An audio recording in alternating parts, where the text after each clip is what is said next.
Jack Morris lost his badge in the blink of a gavel framed by evidence he swore he never touched. But Hunter, his canine partner, never wavered. From a vent in the evidence room to a hollow wall stuffed with cash, Hunter's nose uncovered secrets powerful men would kill to protect.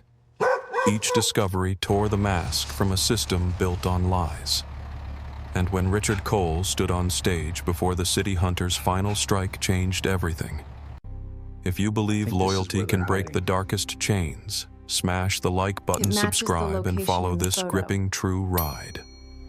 The municipal building held its breath the way old churches do before a storm. Fluorescent lights hummed over the corridor, and the linoleum floor shone like a shallow river after rain. Jack Morris stood outside the hearing room with his palms open and empty, as if he were presenting proof that he had nothing left to hide. The badge was already in a plastic bag, the gun in another, both sealed and initialed by someone who couldn't meet his eyes. Hunter lay at heel, a sable and tan statue with the patient stillness of a monk ears barely twitching at the shuffle of shoes and the soft coughs of strangers pretending not to look. Jack had spent 30 years listening to rooms like this, reading the timbre of fear and the brittle clang of authority. Today, the sounds all bent in one direction. Suspension, they had said inside, cool, practiced, and final. Pending review. Investigation of the raid that had gone wrong, the evidence that had slipped between fingers and then turned up where it shouldn't have. Internal Affairs wrote their memos with glass gloves. Nothing you could hold on to but sharp enough to draw blood. The part that had knifed him wasn't the suspension. It was the sheet of paper at the bottom of the packet, K9 reassignment pending. Hunter was city property, they reminded him. Assets were redistributed when handlers fell out of service. The word asset made Jack feel older than his bones. He knelt, ignoring the protest, from one knee that had never quite forgiven offense on a winter night, and placed his hand along Hunter's neck. "Easy," he said, a low whistle threaded through the word. "We're walking out together." The door opened behind him. Megan Carter stepped into the corridor with her file clutched against her chest like a borrowed shield. She had the kind of face that looked younger when she was angry and older when she was tired. Today, it was both. "They're moving fast," she said without preamble. "They want you off the grid by end of day." Jack stood. "And Hunter, they'll board him with training for reassignment. 48 hours. The number carried the weight of a verdict. Hunter glanced between them, decoding what he could from the air and the muscles in Jack's forearm. Jack's throat worked, but he only nodded. The corridor emptied by a degree, footsteps thinning until the hum of the building took back the space. Outside, the noon sun bounced off the windshields in the city lot, turning each car into a polished lie. They made it 3 rows down before Hunter's head snapped toward a white pool sedan with a magnetic city seal peeling at the edges. The dog's body changed as if a wire pulled him taut. He drew a breath that was almost a sound, then pressed toward the rear door, seam nose working tail rigid in a line that pointed to trouble. Jack felt the tug through the leash like a telegram in an old war film. He glanced at Megan. She answered with a small nod. "Do your thing." Jack's voice lowered, warm and precise. "Seek." The word was a key. Hunter slid along the quarter panel, inhaled the handle, then planted one forepaw, rising and tapping once-twice against the door. The indication was crisp, practiced, and certain. Jack's heart didn't lurch. It settled. He had seen Hunter call out traces most folks' eyes would never find. "Get me the pool log," Megan said, already moving the file tucked under her arm as she strode toward the guard booth. Jack circled the sedan, keeping Hunter steady in a slow half-moon that hovered near the back seat seam. The dog's breathing changed the way wind changes before rain. "What is it, boy?" Jack murmured. "Talk to me." The tap came again, that deliberate paw to metal, then a look-up dog to man, a conversation held without words. The guard arrived with Megan jangling a ring of keys like a cliché that had forgotten it was one. "City sedan, 16. He announced a little too loud. "Cleared this morning?" Jack kept his voice even. "Open the rear." The latch lifted, the door swung, and a plain cabin greeted them. The vinyl wiped clean seatbelts tucked as if someone had smoothed the car's hair for inspection. Hunter leaned in. He breathed cataloged and then pressed his paw to the floor edge under the seat. Jack dropped to one knee and reached beneath the rail. His fingers brushed plastic and a powder that felt both soft and mean. He drew out a rifle magazine wrapped in a shop towel, the cloth bruised with gray dust. Gypsum. The smell of it was the same cold chalk he had tasted the night the warehouse broke apart, the raid everyone had called a storm and he remembered as a long drowning. "Unlogged," he said softly. Megan held out an evidence bag, and Jack slid the magazine inside with the tenderness of a man returning a found photograph. She didn't speak until the seal whispered shut. "Seat's clean," she said, eyeing the wiped vinyl. But they missed the sweep under the rail. Jack rose.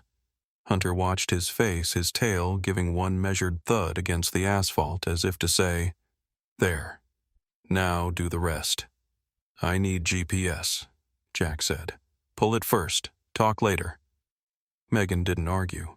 She moved at a trot toward the motor pool office, the guard hurrying after her with the look of someone who had lost the script and was craving a stage direction. Jack closed the rear door, then ran his palm down Hunter's shoulder, feeling the warm quiver of muscle under his hand. "You're good," he told him. "You're the best I've ever known."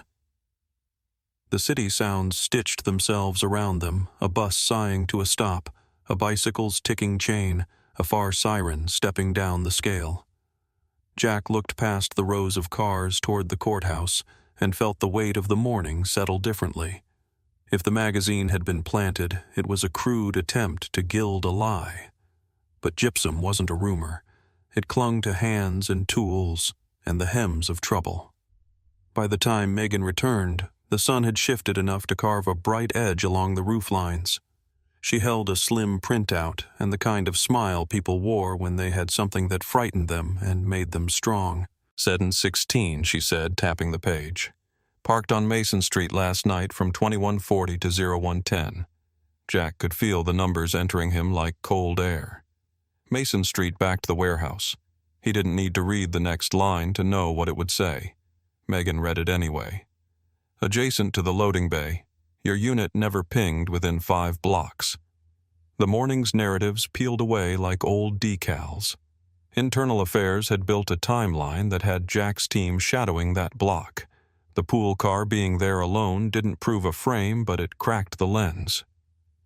"Who had the keys?" Jack asked. The guard shuffled, cleared his throat. "Signed to facilities," he said. "We had a maintenance run." "At midnight," Megan said.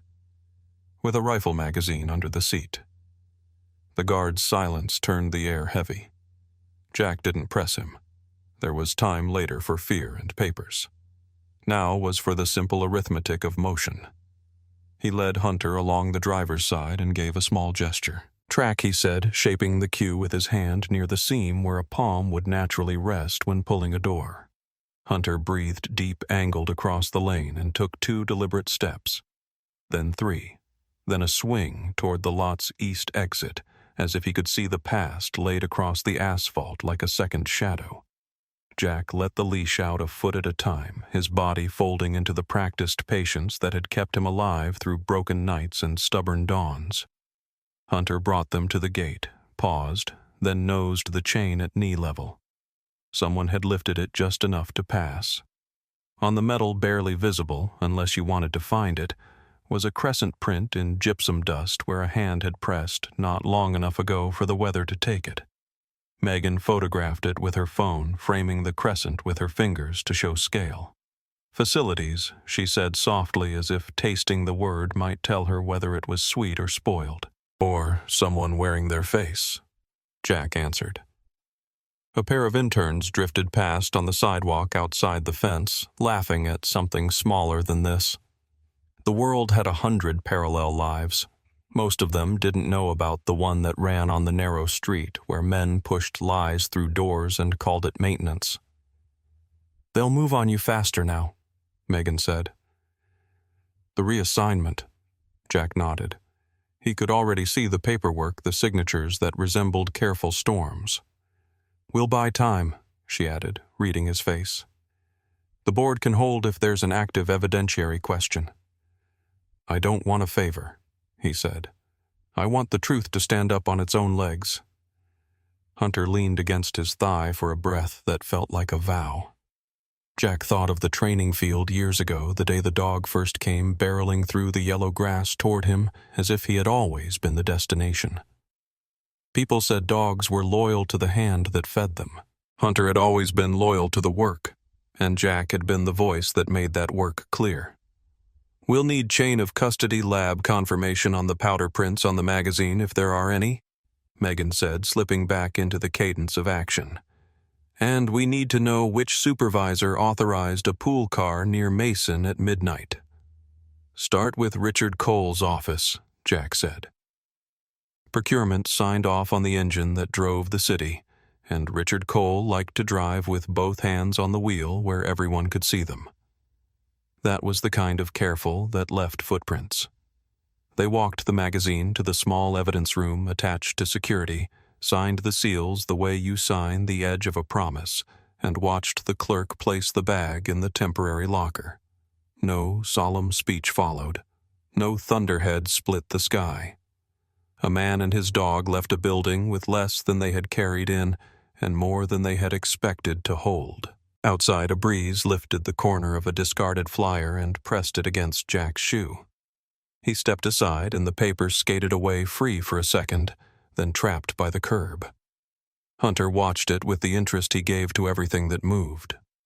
Jack looked at the leash in his hand and understood that it was both a tether and a lifeline. We keep walking, he said to himself, to Hunter, to the day. 1 cent at a time. The next morning, Jack Morris returned to the precinct under the watchful eye of Megan Carter, who had arranged a temporary pass into the evidence building so he could submit follow-up notes on the rifle magazine. The room that greeted them smelled of burnt coffee, old paper, and cleaning solvent, the scent of a place that pretended to be orderly while shadows gathered in the corners. Hunter padded beside Jack, his nails clicking lightly on the tile, his head turning slowly as if measuring every movement of air. Jack kept his voice steady and low, addressing the clerk behind the glass partition with the manner of a man who once belonged here, but now wore the weight of suspicion. The clerk, a wiry fellow named Russell Price, adjusted his glasses and eyed Jack with a mixture of disdain and forced patience. He pointed to the stack of forms with a pen and asked Megan to handle the paperwork, making it clear he would rather not acknowledge Jack directly. Jack stood in silence, one hand resting near Hunter's collar, and waited. When the signatures were complete, Megan slid the sealed bag toward Russell, who accepted it with deliberate slowness, then disappeared through a heavy door marked Property Room. Jack felt Hunter tense the leash, vibrating faintly. The dog's body language shifted ears forward, nostrils drawing in with intent.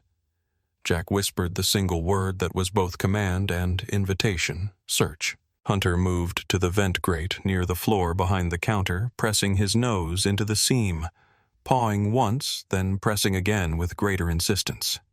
Jack's pulse quickened. He knew that stance, the focused determination of a trained nose telling him that something had been placed where it did not belong.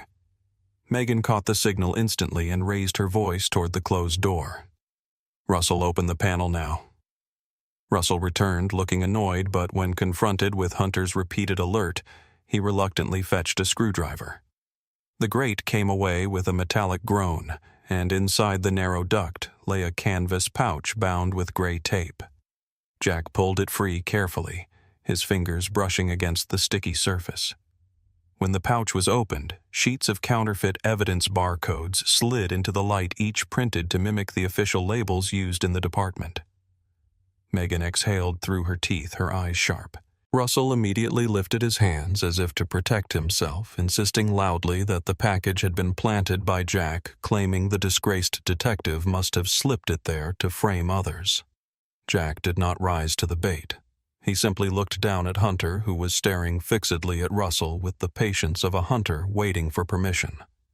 Jack released a quiet cue.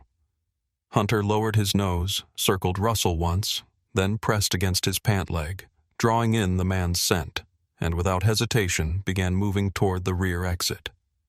Megan caught Jack's eyes and gave a slight nod. They followed the dog through the dim hallway, past racks of sealed lockers, and out into the parking level where the fluorescent lights hummed unevenly. Hunter pulled with purpose, crossing the lot to the far corner, where a door opened into a side street. From there he tracked east, his pace, steady, tail-rigid body, tuned like a compass needle. Jack allowed the leash to extend, giving the dog space to work. Megan kept pace, her file pressed to her chest, her expression hardening as they wove through alleys and across sidewalks, until Hunter stopped before a row of storage units. The metal doors stood silent, paint-peeling numbers stenciled in fading white.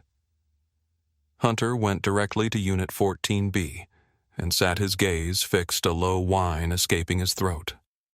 Jack contacted building security, who arrived with bolt cutters after confirming that the lease for 14B had been signed under the name Russell Price only 2 weeks earlier. The door clanged open and the stale air inside carried the scent of dust and ink. Stacks of papers filled the narrow space boxes labeled with dates and unit numbers. Jack lifted the lid of the nearest box and his breath caught. Inside were printed raid plans, layouts of warehouses, lists of officers, and diagrams of entrances. Each page carried the department seal forged with uncanny accuracy. Megan flipped through the documents, her face pale but resolute. "These are detailed enough to run parallel operations," she said quietly. "Whoever uses them knows exactly how to manipulate assignments." Jack knelt, running a hand across the paper, noting the precise timing and annotations that suggested not one mind, but a network. Hunter circled the room, pausing at a desk where a manual typewriter sat with a half-finished page still clamped under the roller. The ribbon bore fresh impressions. Jack looked at Megan. "This isn't just a hiding place. It's a workshop." Russell arrived moments later in custody, escorted by 2 officers from security. He shouted denials, swore that Jack had planted the unit in his name, that someone was framing him. Yet the lease records, the fingerprints on the boxes, and the documents themselves spoke louder than his words. Megan told the officers to keep him in holding until the judge authorized further questioning. Jack stood in the center of the cluttered unit, Hunter leaning lightly against his leg, and thought about the pool car, the magazine, the gypsum dust. Each piece was moving them forward, one cent at a time, toward something larger. Megan placed several folders into an evidence bag, sealed it, and handed it to Jack, as if entrusting him with a fragile truth. "This ties directly to procurement sign-offs," she said. "We need to see who authorized the paper and ink supplies for this place." Jack nodded, his gaze resting on Hunter, who sat calmly, ears perked, waiting for the next command. The dog had led them from a vent to a hidden pouch, from a clerk's denial to a secret room, and now into the widening shadow of a scheme that reached beyond one man's greed. Outside, the evening air carried the scent of rain, and the streetlights buzzed to life one by one. Jack felt the leash in his hand as both burden and blessing, the single thread pulling him through the fabric of lies. He whispered to Hunter, "Good work, partner. We're not done yet." Hunter's tail swept the concrete, once measured and sure, as if to agree that the hunt was only beginning. Jack Morris spent the next 2 days organizing the evidence Megan had collected from the storage unit, reviewing the forged raid plans and the false barcodes under a desk lamp in her small office. The work carried the smell of dust and paper, but also the weight of betrayal. And though Hunter lay quietly at his feet, the dog's ears twitched every time a hallway door opened, as if expecting another shadow. On the 3rd morning, Jack received a call from an old number that startled him more than the forged documents. The voice on the line belonged to Frank Dalton, a SWAT operator who had served alongside Jack for nearly a decade. Frank sounded steady but concerned, saying he had heard about the suspension and wanted to meet in person. Jack agreed, hoping that an old bond might help anchor him in a department where trust had thinned. That afternoon, they met in the back lot of a training ground near the industrial park. Frank arrived in a heavy-duty pickup with tinted windows and a toolbox across the bed. He greeted Jack with a firm grip and a smile that reached halfway but not all the way to his eyes. "You need friends right now," Frank said. "Let me help. I still have access. I can get you inside where you can see what's moving." Jack studied him carefully, remembering nights when Frank had pulled him clear of tight corners, remembering also that trust once broken seldom returned whole. Hunter stood between them, tail low but steady gaze fixed on the truck. Frank patted the dog's head and opened the passenger door, inviting Hunter to hop in, but the shepherd stayed rooted, muscles tense, refusing the command Jack gave to load. It was unusual, almost unheard of.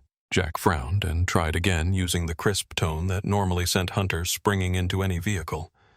This time the dog stepped back, nose working, the air body aligned toward the toolbox across the bed. Jack followed his gaze and walked around Hunter, pulling slightly at the leash, then placing his paw against the seam of the lid. The indication was precise, not hesitation, but certainty. Jack glanced at Frank, who shifted uncomfortably, his hand brushing his jacket pocket. "What is it?" Frank asked, his voice lower now. Jack crouched, lifted the lid, and inhaled a faint but unmistakable chemical tang. He recognized the sharp bite of RDX residue, a trace no civilian tool chest should carry. There were drill bits inside wrenches, and beneath them a plastic bag with smears of crystalline dust. Jack closed the lid calmly, his mind racing. Hunter sat back on his haunches, eyes never leaving Frank's face. "This truck's been somewhere it shouldn't," Jack said evenly. Frank looked away toward the fence line, then forced a laugh that lacked conviction. "We've been running exercises. Maybe the tools picked up something," he muttered. Jack did not push further. Instead, he clipped Hunter close and said he needed time to consider. They parted with handshakes that felt like brittle glass. 3 days later, news spread that Frank Dalton had drowned during a late-night fishing trip on the river. The department offered condolences, and the report described an accident with no foul play suspected. Jack read the lines twice, his stomach sinking. Megan met him at the riverside, where officers had taped off a small section of bank. The air smelled of wet reeds and engine oil from passing barges. Jack knelt at the edge, allowing Hunter to breathe in the damp earth, then gave the quiet command, "Track." The dog lowered his head, moved along the bank with careful purpose, then angled toward a gravel pull-off. He circled once, then stopped at a set of tire impressions hardened in the mud. Jack crouched to study them. They were wider than standard pickup treads. Heavy commercial patterns with reinforced sidewalls, not the kind a fisherman would use. Hunter pawed at the mark, then sat gaze steady as though pointing toward the unseen vehicle. Megan photographed the impressions and compared them against maintenance records she carried. "These match Stonefield fleet tires," she whispered. "They're dump trucks, the ones they park at the east lot." Jack nodded slowly, his chest heavy. Frank had been a soldier once, a comrade he had trusted, but his end carried the fingerprints of a cover-up disguised as an accident. The toolbox, the RDX residue, the commercial tread, all of it pointed to Stonefield's shadow. Jack stood, pulling Hunter close, feeling the dog's heartbeat through the leash. The river flowed on indifferent, carrying its secrets under the bridges of a city that pretended not to watch. Hunter leaned into his leg with quiet insistence, as if to remind him that sense did not vanish simply because men said they had. Jack looked at Megan, her face pale but determined. "We're closing in," he said, "but the circle is tightening around us too." Hunter's tail moved once, measured and calm, ready for the path that waited. The night air was heavy with the smell of diesel and damp asphalt when Jack Morris parked across the street from the Stonefield Services lot. The chain-link fence stretched the length of the block, its top laced with tired, barbed wire that sagged in places. Beyond the fence, rows of utility trucks and dump vehicles sat in shadow, their yellow paint dulled by grime, their reflective stripes flashing when headlights from passing cars slid across them. Megan Carter sat in the passenger seat, flipping through a clipboard of municipal work orders, her brow furrowed as she cross-referenced addresses against recent reports of suspicious activity. Jack kept his eyes on the gatehouse, where a lone security guard leaned back in his chair, phone glowing in his hands. Hunter lay across the back seat, but his body was taut, ears forward, sensing the tension that filled the vehicle. Jack waited until the guard's attention drifted, then guided Megan and Hunter toward a side gap where the fence met an abandoned loading dock. They slipped inside with quiet steps, the dog moving ahead like a shadow given form. The lot carried a medley of scents, grease rust, and something sharper that Hunter locked onto immediately. His nose dipped, his pace quickened, and he drew them toward a service truck parked at the far corner. The toolbox mounted on its side gleamed faintly in the moonlight. Hunter stopped, placed his paw against the seam, then looked back at Jack with the unwavering stare of confirmation. Jack opened the lid carefully, and inside lay a collection of wrenches and hammers dusted with a pale residue. The odor that rose was unmistakable to anyone who had worked crime scenes, a chemical tang of peroxide-based explosives. Megan swabbed the surface and sealed the sample while Jack noted the truck number, his stomach sinking, as he realized it matched vehicles logged near 2 recent blast sites in the city. "This ties them directly," Megan whispered, her voice sharp with restrained urgency. They moved deeper into the lot, Hunter leading with measured steps. Toward the center of the yard stood a pallet stacked with boxed documents wrapped in plastic. Curious, Megan cut the binding and pulled free a folder stamped with the city emblem. She scanned the first page, then froze. "This is an official work order," she murmured, "and it's signed by you." Jack took the page, his jaw tightening. The signature was an exact replica of his own, down to the slight flourish on the final letter. But he had never authorized this order, nor had he ever approved a Stonefield job at that location. Megan rifled through the stack and found several more, each bearing Jack's forged signature. "The formatting's off," she said, pointing to the margins. "The alignment doesn't match city standard. Whoever created these didn't realize the template changed last year." The discovery pressed heavier than the night air. Someone was not only planting evidence against him, but also fabricating documents to ensure the weight of bureaucracy sealed his guilt. Jack slipped the papers back into the folder and sealed it in a fresh evidence bag. Hunter circled the pallet once, then trotted toward a row of bins along the fence line. He nosed into one, pawing with determination until Jack lifted the lid. Inside the trash rested a worn typewriter ribbon tangled on its spool, the ink smudged but the impressions visible under the thin film of carbon. Megan retrieved it with gloved hands, holding it up to the light. "This is old technology, but the impressions are clear enough to reconstruct what was typed," she said. "It's the same model used for records years ago. Someone kept one to avoid digital tracking." Jack recognized the subtle cruelty of the tactic. A ribbon typewriter left no immediate digital footprint, and if the ribbon was discarded in routine trash, few would think to look twice. Yet Hunter had found it by scent alone, marking once again how the dog's instincts had outpaced every false wall. They secured the ribbon documents and residue samples, then slipped back toward the loading dock. As they climbed into the car, Jack looked once more at the lot, the trucks sitting like patient beasts waiting for command. He felt the weight of Frank Dalton's death pressing against the evidence they now carried, as if the two events were different sides of the same coin. Hunter sat upright in the back seat, gaze fixed out the window as if tracking the invisible lines of scent that still stretched across the yard. Megan buckled her belt, her expression set with determination. "With this," she said, holding the evidence bag, "we can challenge procurement. If Cole's office authorized these supplies, he'll have to answer." Jack nodded slowly, his mind already weaving the threads together. Frank's death. The commercial tires at the river, the forged signatures, and the explosive residue were not isolated.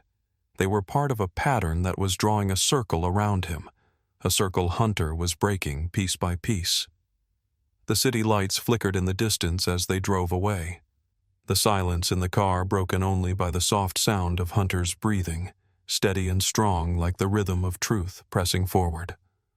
The ribbon Megan recovered from the trash at the Stonefield yard became the key to the next step.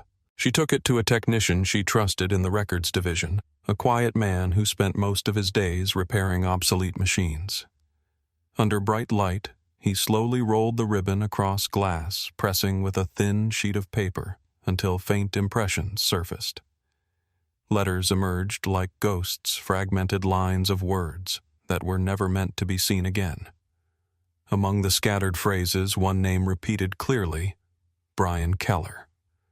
Keller worked in the records office, a mid-level clerk who had been with the department for nearly a decade. A man most officers barely noticed as they signed out forms or requested case files. Jack recognized the name immediately because Keller had once been responsible for archiving all work orders before they reached procurement.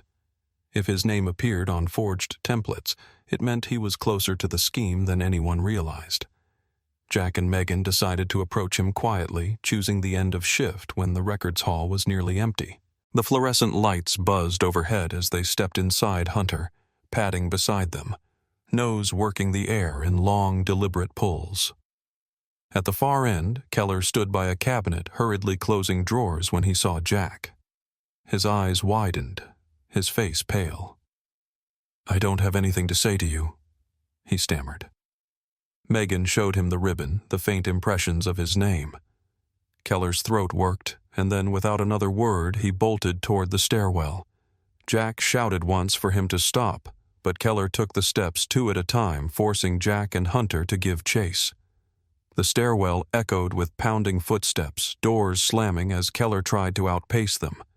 At the roof access, he pushed through, but Hunter surged forward at Jack's command, muscles coiled like springs. On the rooftop, the wind cut cold against concrete, but Keller's escape ended quickly. Hunter lunged, gripped Keller's sleeve in a controlled hold, and brought him down without injury, pinning him until Jack pulled him back with a release command. Keller lay gasping, eyes wild, realizing there was nowhere left to run. Jack crouched beside him, voice calm, but edged with steel. "Tell me what you've been hiding." Under the weight of Hunter's unblinking stare, Keller broke. He admitted that there was a shadow database not connected to the official system, a repository where forged documents were drafted and stored before being slipped into circulation. According to him, the files were kept off-site to avoid audit riding on the Wi-Fi signal of the city's ambulance garage 2 miles from headquarters. It was a clever setup. Nobody thought twice about data traffic in a garage filled with medics and mechanics. Keller said he had been ordered to manage the uploads, but swore he did not create the documents himself. Jack listened without comment, then asked where the access point was hidden. Keller hesitated, glancing at the badge clipped to his belt. Jack gave Hunter a short command, and the dog lowered his head, sniffing the plastic card, then turned toward the stairwell, pulling the leash with intent. "He'll show us," Jack said quietly. They brought Keller with them, keeping him under watch as Hunter guided the group out of the records building across the lot and into the city streets. The dog followed the scent with unwavering focus, leading them block after block until the ambulance garage loomed ahead, its wide bay doors open to reveal parked rigs and the faint clatter of tools. Inside, the air smelled of rubber disinfectant and oil. Hunter moved past the vehicles, nose brushing the concrete until he reached a locked side room marked storage. He pawed once, then looked back. Megan tried Keller's card, and the lock clicked open. The room was small, lined with metal shelves holding parts and medical supplies, but in the corner sat a server tower no bigger than a desktop, its cables spliced into the garage's Wi-Fi router. On the screen, open directories displayed hundreds of files, work orders, raid layouts, and procurement signatures, each neatly cataloged under false headers. Megan captured screenshots and copied data onto a secure drive. Keller slumped against the wall, defeated, whispering that he had no choice, that his supervisors threatened him with dismissal, and worse if he refused. Jack looked at him but said nothing. The truth was larger than Keller, larger than any single signature. It stretched through Stonefield's trucks, through forged documents, through lives cut short like Frank Dalton's. Hunter sat by the server, eyes steady, as if he understood that they had uncovered a heartbeat behind the scheme.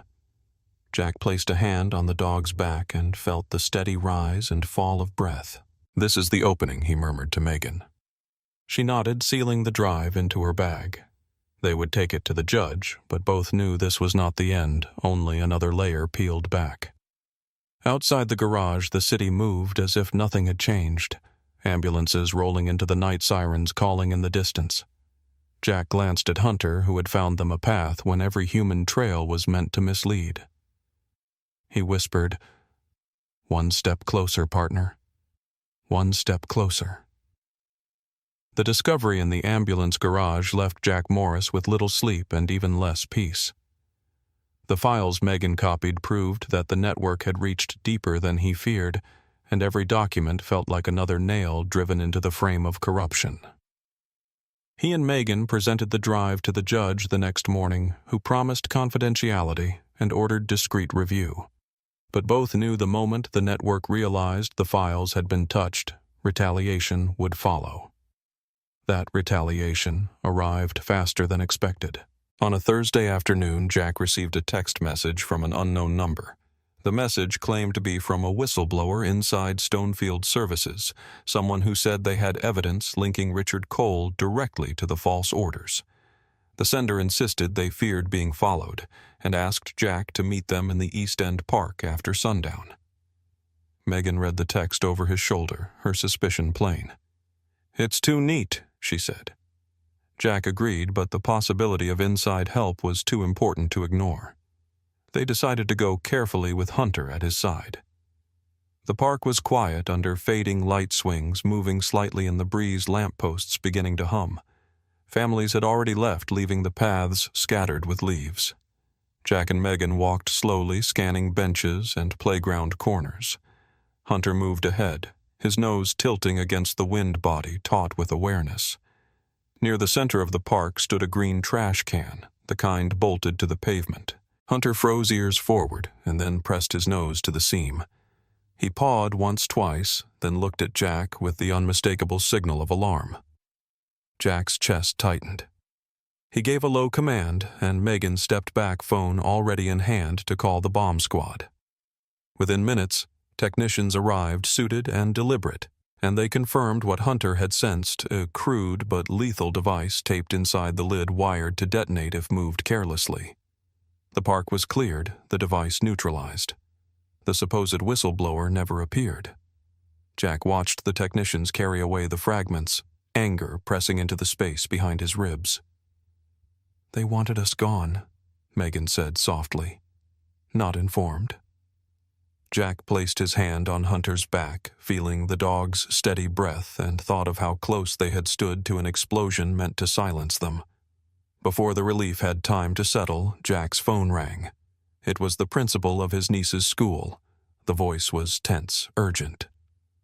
"Mr. Morris, someone came to pick up Emily just now. They used your family password. We refused because something felt off, but you should come immediately." Jack's grip on the phone tightened.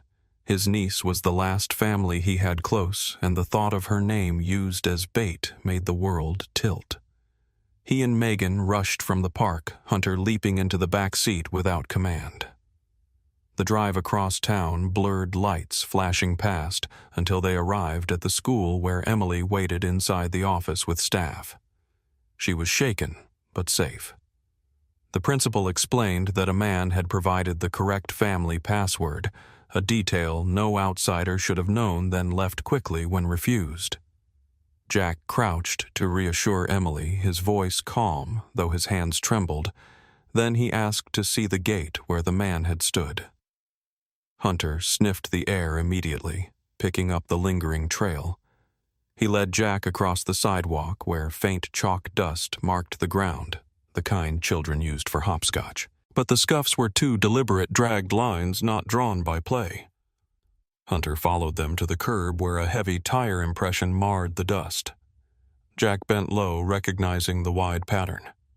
Megan confirmed with a photo on her phone it matched the commercial treads from Stonefield's fleet. Hunter pawed the ground once, then sat eyes fixed on the street as though he could still see the truck pulling away. Jack's throat felt dry. His anger cooled into a blade of resolve. They had used his family to send a message to prove they knew his life outside the badge. But Hunter had given them another thread to follow, one that led back to the same company yard, the same men behind every forged line and silenced witness. Jack stood, placed his hand on Hunter's shoulder, and whispered, "We're still moving forward." The dog's tail brushed once against his leg, steady and certain, a reminder that the hunt had not been broken, only sharpened. The threat at the school changed the shape of the investigation for Jack Morris and Megan Carter. The network had made its intentions clear. They would not hesitate to target family, to use fear as a lever to bend him toward silence. Instead, it only deepened his resolve. He spent the next morning with Megan reviewing every lead they had gathered. The Stonefield fleet, the false work orders, the off-site server, all pointed back toward manipulation from higher up. They agreed that the next logical step was to inspect the garage where Stonefield supervisors often parked their vehicles, a location that appeared on several suspicious logs. That evening, they approached the garage cautiously. The air inside smelled of oil and damp concrete, the shadows broken by flickering fluorescent tubes. Hunter trotted ahead, his nails tapping softly on the floor, nose low, and drawing in the scents of rubber and metal. Jack and Megan walked slowly past tool benches and stacks of tires, scanning the walls for anything that might reveal more than what met the eye. Hunter stopped suddenly near a section of drywall along the back wall. His ears perked, his body leaned forward, and he pressed his paw to the surface with sharp insistence. Jack recognized the alert immediately. He fetched a crowbar from the workbench and pried at the seam. The panel gave way with a dull crack, releasing a stale draft of dust and hidden air. Inside the hollow space were stacks of bundled cash, the edges of bills secured by rubber bands, and several hard drives marked with false training labels. Megan's hands trembled slightly as she lifted one of the drives and examined the sticker. "These are city-issued body cam units," she said. "But the labels have been replaced to look like drills for cadets." Jack pulled the rest into the open, laying them across the workbench. Hunter sat close, his eyes never leaving the pile, as if he understood the gravity of what had been unearthed. Megan powered one drive with a portable adapter. The screen flickered, revealing a directory of videos. She selected one at random, and the footage filled the screen. The video showed a dim storage room, shelves lined with crates of evidence. The camera angle was tilted as if held hastily by someone who wanted documentation but feared discovery. In the frame, a gloved hand reached forward, prying open a crate. The camera followed the movement as the hand extracted sealed bags of narcotics and a bundle of case files. The glove slipped slightly, and for a moment, the bare skin of an index finger showed marked by a distinctive scar that cut diagonally across the knuckle. Megan gasped, her breath catching in her throat. She turned to Jack, her eyes wide. "I know that scar. I saw it during briefings, during contract signings. That belongs to Richard Cole." The realization tightened the air around them. Cole, the procurement director who presented himself as the model of propriety, was captured on video siphoning evidence with his own scarred hand. Jack felt his stomach clench, not with surprise, but with grim confirmation. Hunter gave a low rumble in his chest, the sound of recognition that matched the truth in the video. Jack placed his hand on the dog's shoulder, grounding himself. "We have him," he said quietly. Megan nodded, but her face remained tense. "This is enough to request warrants, but it also means they'll know we're closing in. If Cole senses exposure, he'll strike back." Jack considered the cash stacked in the wall, the hard drives holding stolen footage, the scar on a finger that had signed countless authorizations. This was not only corruption, but control a machinery of theft that funded the very company tasked with city contracts. He gathered the drives into evidence bags, sealed the cash separately, and photographed the wall cavity for record.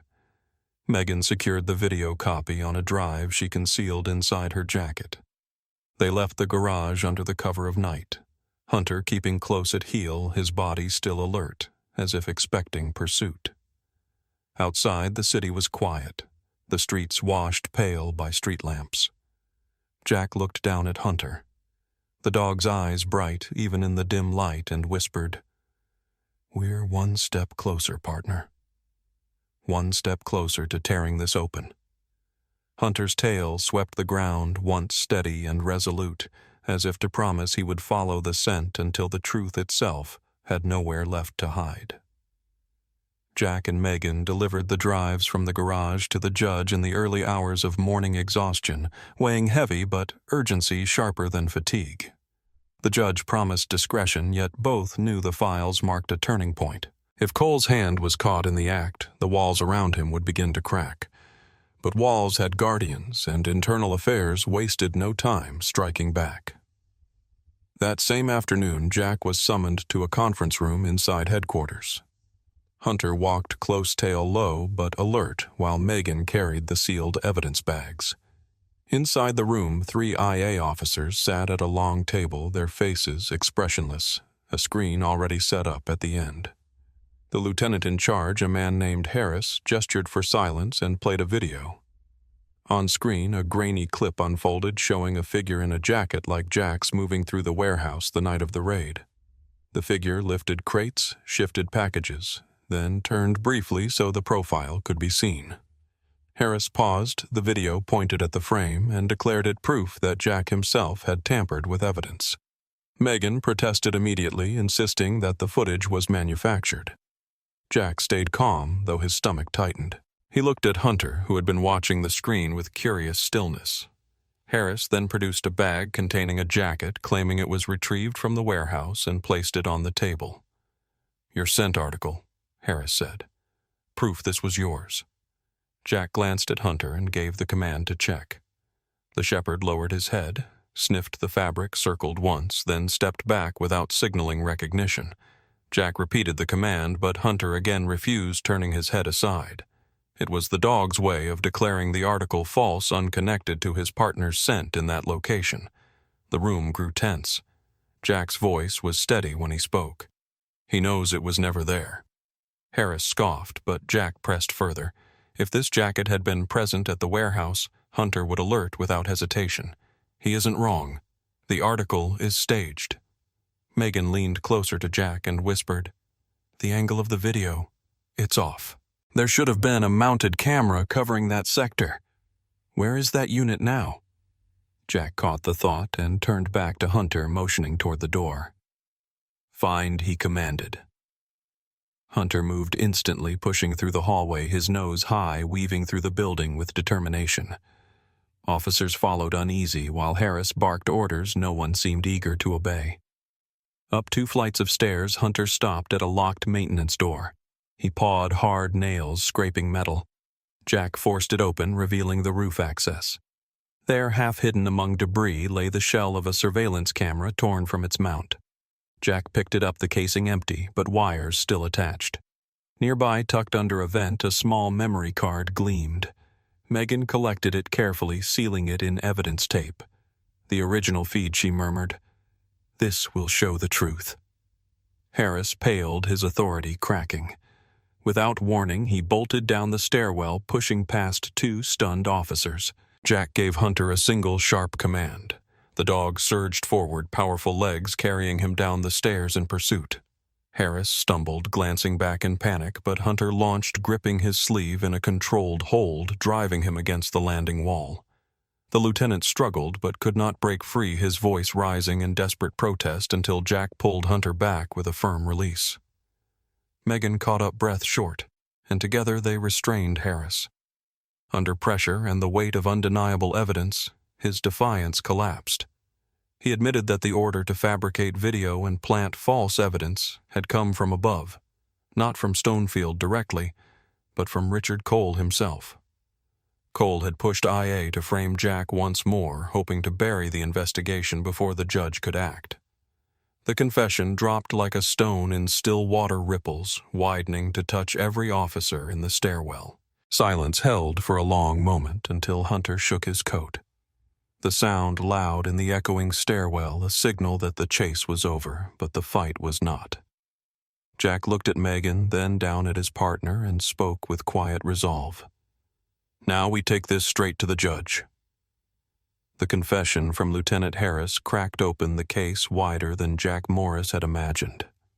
With Megan Carter recording every word and the recovered camera card sealed as evidence, the judge moved swiftly, authorizing a deeper review of the original raid scene.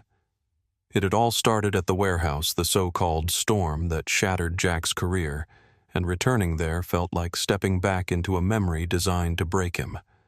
The city cordoned off the site under judicial order, leaving the building locked and quiet, its brick walls streaked with soot from earlier forensic dusting.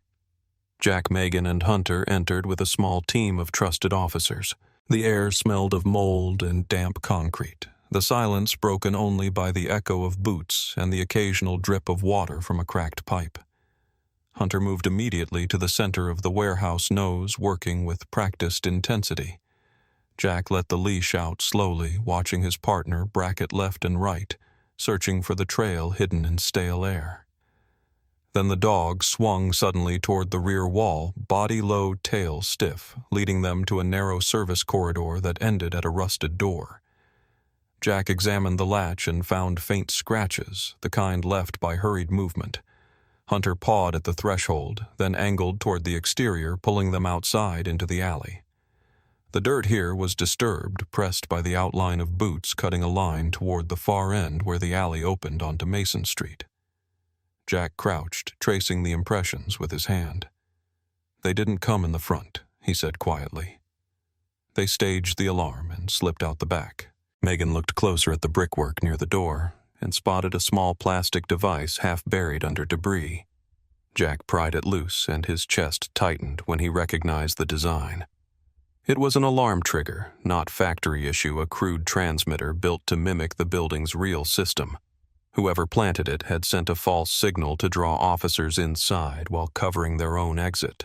The warning that night, Jack set his voice steady. It was engineered. The revelation confirmed what he had suspected, but could not prove the disaster of that raid was scripted from the beginning. Hunter pressed forward again, leading them back into the building. His nose drew him toward a grate in the floor near the storage area where evidence had supposedly been compromised. He pawed at the bars, whining softly, then dug at the corner where dust shifted under his claws. Jack knelt beside him, pulling away loose debris until his fingers struck a small object wedged between the grate and the foundation. He lifted it carefully. It was a coin-sized Bluetooth tracker, its casing scratched but intact. Megan scanned the serial number etched into the back.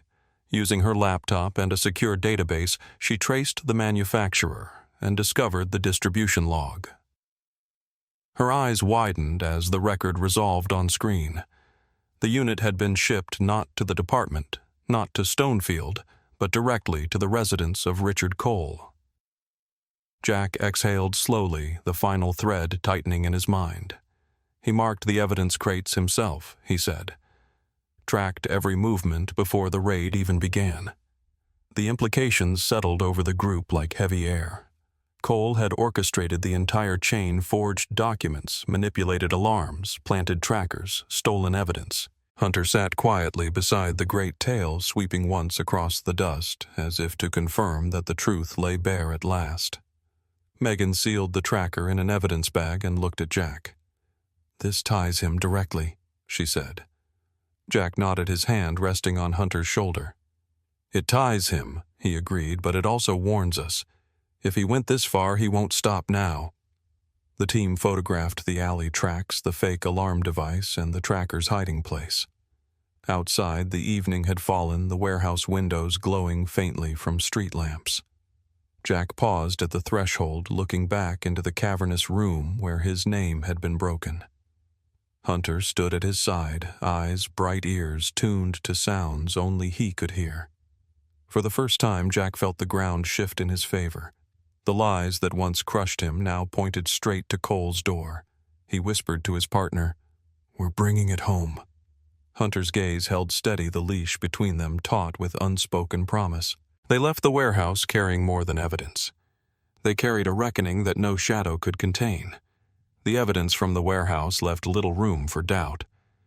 Jack Morris and Megan Carter handed over the tracker, the false alarm device, and the photographs to the judge, who listened with grave silence before issuing a sealed order for Cole's immediate surveillance.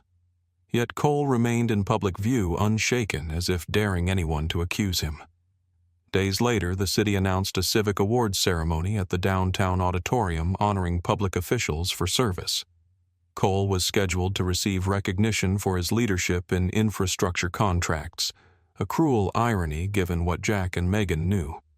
The judge decided the ceremony would be the perfect moment to reveal the truth, where the eyes of the city would guarantee no quiet cover-up. Jack agreed, but felt the weight of risk settle across his shoulders. He dressed carefully that evening, Hunter at his side wearing his official harness, the badge gleaming against the leather. Megan carried the sealed warrants and evidence summaries in her briefcase, her expression sharp with purpose. The auditorium brimmed with guests in dark suits and polished shoes, the air humming with conversation and the faint notes of a string quartet. Cameras flashed as officials filed in, reporters whispering speculation. On stage, the mayor gave a speech about trust and progress. Jack stood near the aisle with Hunter steady at heel, scanning every movement. Then Cole entered, tall and smiling, carrying a sleek leather briefcase in his left hand. Hunter's head snapped up instantly, nose flaring, body tightening like a coiled spring. Jack felt the leash vibrate. He gave the search command softly, and Hunter pulled toward Cole, circling the bag with focused intensity, before placing his paw against the side. The alert was unmistakable. Jack stepped forward, voice firm. Mr. Cole placed the briefcase on the floor. The room stilled, whispers dying into silence. Cole froze, eyes narrowing, then forced a laugh. "What is this about?" he asked, trying to project calm. Megan displayed the warrant, her voice clear. "We have judicial authority. Set it down." Reluctantly, Cole complied, placing the case at his feet. Jack opened it with gloved hands, and inside lay a slim secondary phone, its screen glowing faintly. Megan connected it to her forensic adapter, and within moments, directories filled the screen.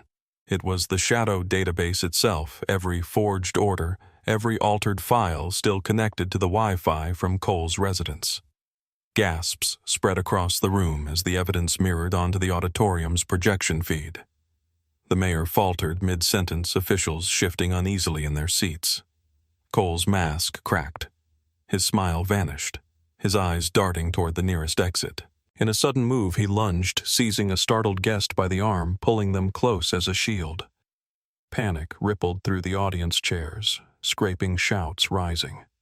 Jack's hand hovered near his weapon, but he hesitated, unwilling to risk the hostage. He whispered one word. "Take." Hunter leapt with precision, born of years of training, his body cutting the air in a blur. He struck Cole's sleeve with perfect control, jaws clamping onto fabric without tearing flesh, dragging the man off balance. The hostage stumbled free, rushing into the crowd. Cole fought to keep his footing, but Hunter held fast, pulling him down until Jack gave the release command and moved in. Officers surged from the aisles, cuffing Cole, while Hunter stood guard, eyes locked on the man who had orchestrated so much pain. Megan lifted the phone high, her voice steady. "This device contains the original files. The conspiracy ends here." The audience erupted in a mix of relief and astonishment. Cameras captured every angle. The truth now too public to be buried. Jack stood over Cole, breathing hard, feeling the weight of years lift from his shoulders. Hunter sat beside him, tail thumping once against the polished floor, as if signaling the close of a long hunt. The ceremony dissolved into official statements, arrests, and controlled chaos. But through it all, Hunter remained calm, the anchor that had guided Jack through the storm. Later that night outside the auditorium, Jack knelt to meet his partner's eyes. The city skyline glowed behind them, sirens fading into distance. He placed his hand gently on Hunter's neck. "You did it, partner. You brought us here." Hunter leaned into him, eyes steady, the silent bond between them stronger than any badge or paper. Megan joined them, her briefcase heavy with evidence, but her face lighter than it had been in weeks. "It's over," she said softly.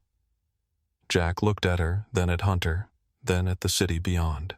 "It's over for Cole," he replied. "But our work doesn't end. There will always be another shadow. At least now the truth walks with us." Hunter barked once, sharp and sure, the sound echoing against the courthouse steps as if to confirm the promise. And that's where our story leaves Jack and Hunter: loyalty against corruption, truth against power. But what do you think? Which moment surprised you the most, and did you expect Hunter to uncover the final piece? Share your thoughts in the comments below. If you want more stories like this, make sure to hit that like button and subscribe so you don't miss what comes next.